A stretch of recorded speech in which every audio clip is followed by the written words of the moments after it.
All right, welcome to Talk Sports on Global Television. My name is Anthony Momodu. Welcome you to today's edition of the program Talk Sport, and hopefully I will be giving you all the big stories making the rounds in the exciting world of sport. But before we continue, let's go for a very quick break, and we'll be back with all the bangers for you.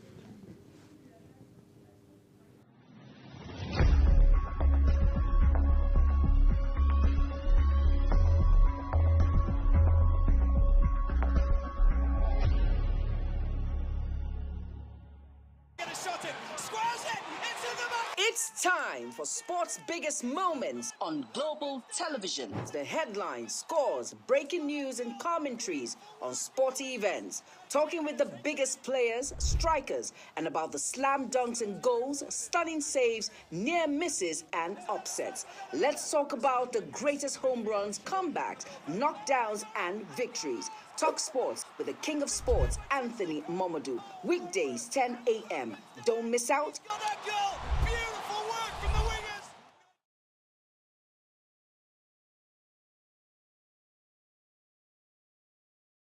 For an insightful idea that takes the center stage and the conversation that gets beyond the headlines, to explore the lasting impact of political decisions, Big Talk got you covered. From policy debates to geopolitical insights, from thought-provoking discussions to actionable insight. What is the real responsibility of government? Big Talk delves deep into the heart of the matter. Join us weekdays on global televisions from 6:30 p.m. for a reverting journey into the heart of politics, where we dissect issues shaping our society.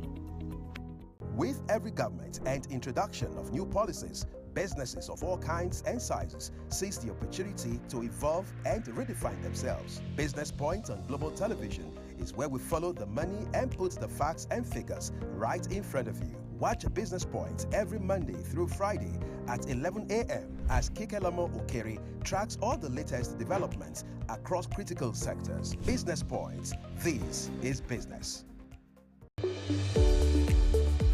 In an ever-busy world, the increasing challenge of keeping track of health matters can be extremely demanding. Follow the latest health tips and trends on Health Guide on Global Television on Tuesday at 3 p.m. Health Guide on Global Television. Put your health first.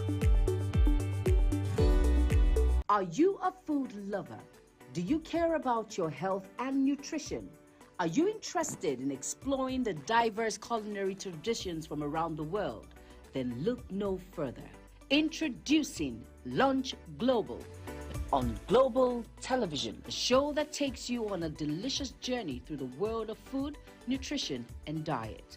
So, whether you're a seasoned foodie, a health enthusiast, or simply curious about the world of food, Lunch Global has something for everyone. Tune in Mondays to Fridays and let your taste bud take you on a journey of flavor, culture, and discovery on Lunch Global.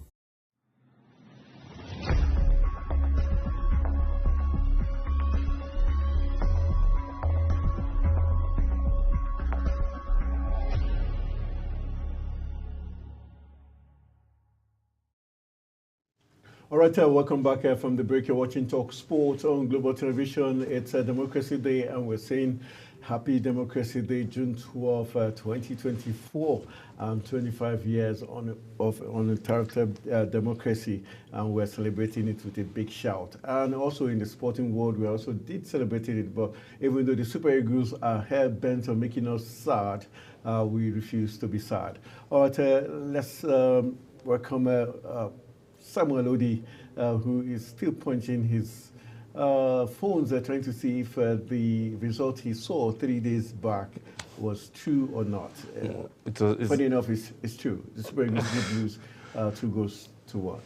Well, my prediction was right, but the final score was wrong. My prediction was 2-1 in favor of Nigeria, but it turned the other way around. No, so, you're wrong. So anybody that did what he or she did, I'm sure that followed my prediction. I'm sure the person must be smiling at this time. But at the other end, if you were supporting the Super Eagles, you would be sad.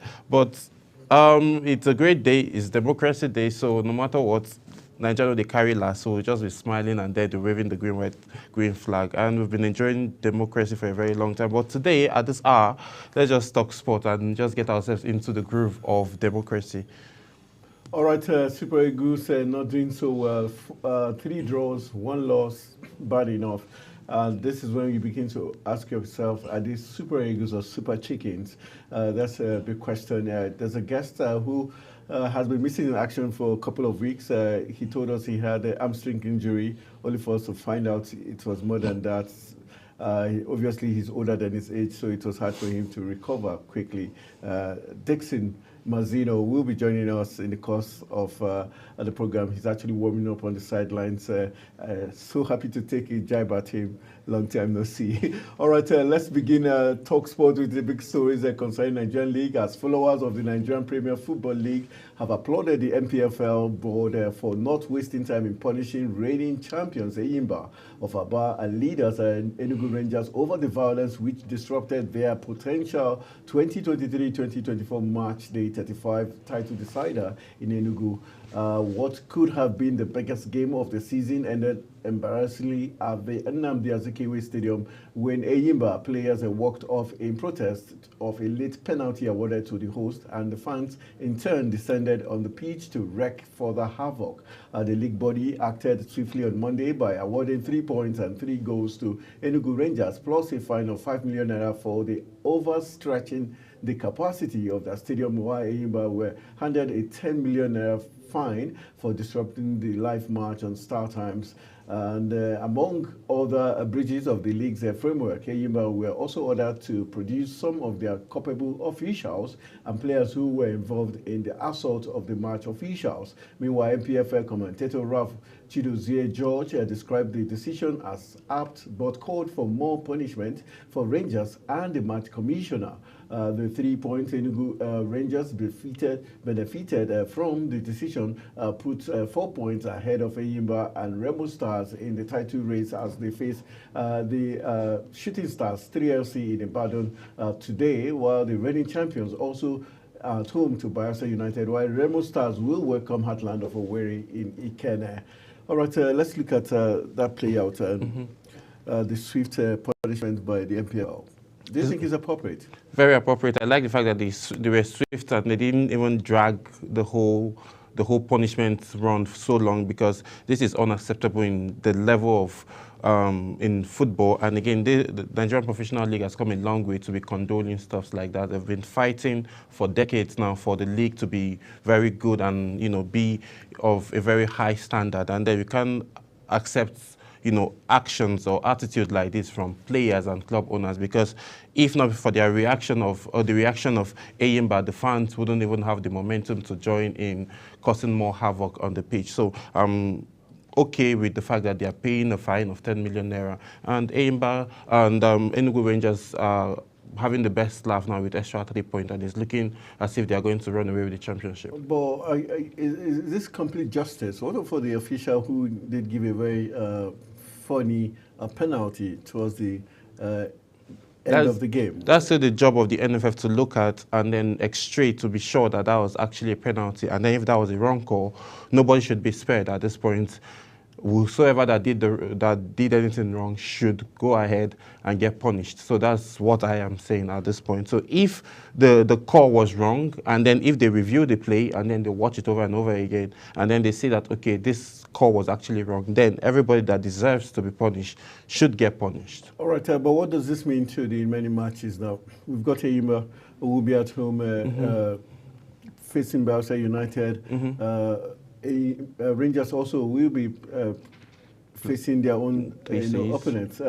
How do you see against 3FC? Will pressure be on Eyimba to win at all costs, knowing that Rangers already have 3 points ahead? And do you see Eyimba probably appealing these 3 points given to Rangers? One, they might appeal, but the thing that they will do first, I'm sure they are going to try to win, given the fact they are playing at home. So they will try to win the match at all costs. But for the officials now, who is going to officiate, now I'm sure he's going to be very, very careful, because he wouldn't want the incident that played out in Enugu to repeat itself, because I'm sure the NFF now, the Nigerian Professional League, they are definitely paying attention to the referees now and officials. So any wrongdoing now, you might get stripped of your job as a referee, or you get to pay a fine, or you walk without pay, whichever way it plays out. But for Enugu Rangers now, they'll also try to get a win as well, to keep going, so they can get that championship. So talking about Enugu and Eyimba now, this rivalry has been going on for a very long time.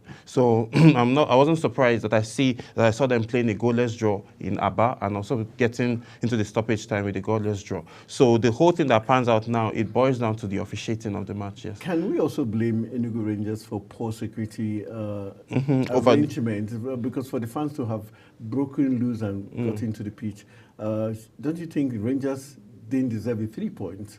As a punishment, probably they wouldn't have been given those 3 points to give an even balance. And for Remo Stars, can they jump on this opportunity to probably see if they can unstable these two rivals? In football, generally life itself, any opportunity you see, you grab it. So Remo Stars now, they don't need any advice at this point. They need to just, take the bull by the horn and then do what they need to do. Looking at Enugu Rangers now, yes, the stadium was super packed. People were even hanging on, standing, climbing stuff to just hang and just get a glimpse of the match. So one, they need the Nigerian Football Board, need to pay attention, need to sanction them, one, because the stadium was overpacked. And again, the lives of the players where their welfare wasn't good enough, wasn't just okay. And then the officials as well, even the players themselves, even the fans themselves, because most of them didn't get a place to sit. They were hanging on fence, sitting on, places that they're not supposed to sit, just to get a glimpse of the match. So I feel all of these things now should be paid attention to. Like I said earlier, everybody that deserves to be punished should be punished. And Enugu Rangers now getting 3 points in line of the match. Now, they were given an instance that, okay, since the penalty kick was given, there's a high chance, there's probably a 95% chance for them to score and then win the match. I feel that's the reason why they gave them that 3 points. But I feel that it's totally unfair for every other team that is contending for the championship, because it's just it looks as if you're just, handing the trophy to them. So probably giving them 1 point, or just replaying the match would be might just spike a different